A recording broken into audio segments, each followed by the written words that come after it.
गुजरात से एक ऐसी चौंकाने वाली और दिल दहला देने वाली खबर सामने आई है जिसने न्याय व्यवस्था, कानून और इंसानियत तीनों पर एक कभी ना मिटने वाला गहरा धब्बा लगा दिया है। अहमदाबाद के ढोलका क्षेत्र में जिस हाथ पर इंसाफ की आस थी, उसी हाथ ने गुनाह की सबसे काली और घिनौनी कहानी लिख दी। यहाँ एक 13 साल की मासूम बच्ची जो सितंबर 2025 में हुए अपहरण और सामूहिक बलात्कार का दंश पहले से ही झेल रही थी, अपनी थकी आंखों से एक रक्षक की तलाश कर रही थी। माता पिता गरीब दिहाड़ी मजदूर थे, इसलिए उन्होंने एक निजी वकील प्रणयराज रणवीर, जिसकी उम्र 43 साल है, उस पर भरोसा किया कि वह अदालत में उनकी बेटी की ढाल बनेगा। लेकिन उस बेबस परिवार को क्या पता था कि उस काले कोट में जिसे वे भगवान मान रहे थे, वे रक्षक नहीं बल्कि एक खूंखार भक्षक था, जो न्याय के झूठे वादों के पीछे अपनी हवस छिपाए बैठा था। इस कलयुगी वकील ने केस लड़ने के बदले 15,000 रुपए की फीस मांगी और जब लाचार माता पिता ने यह रकम चुकाने में असमर्थता जताई तो उसने मासूम को अपने घर पर घरेलू नौकरानी के तौर पर काम करने की घिनौनी शर्त रख दी। मजबूरी का फायदा उठाकर जब उस दरिंदे ने बच्ची को काम के बहाने घर बुलाया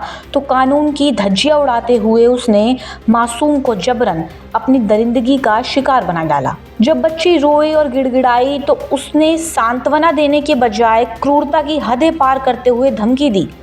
कि अगर किसी को भी बताया तो वह उसका पुराना केस पूरी तरह बर्बाद कर देगा और आरोपियों को जेल से छुड़वा देगा। वो मासूम इस दोहरे खौफ में जीती रही, लेकिन जब उसने हिम्मत जुटाकर अपने माता पिता को ये खौफनाक सच बताया तो परिवार ने घुटने नहीं टेके और तुरंत पुलिस में शिकायत दर्ज कराई। एक्शन में आई सूरत की सचिन, जीआईडीसी और स्थानीय पुलिस ने तुरंत जाल बिछाकर आरोपी वकील प्रणयराज रणवीर को गिरफ्तार कर लिया, जिसके बाद पुलिस रिकॉर्ड्स खंगालने पर पता लगा कि इस तथाकथित वकील का इतिहास पहले से ही काला है और उस पर दहेज उत्पीड़न, पत्नी के साथ क्रूरता, दंगा भड़काने और शराबबंदी जैसे कई गंभीर मामले दर्ज हैं।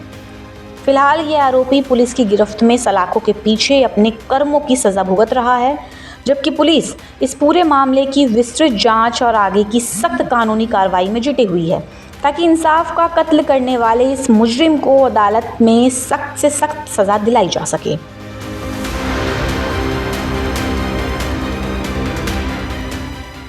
आपकी इस खबर पर क्या राय है, हमें कमेंट करके ज़रूर बताएं और ऐसी ही खबरों के लिए देखते रहें डायनामाइट न्यूज़।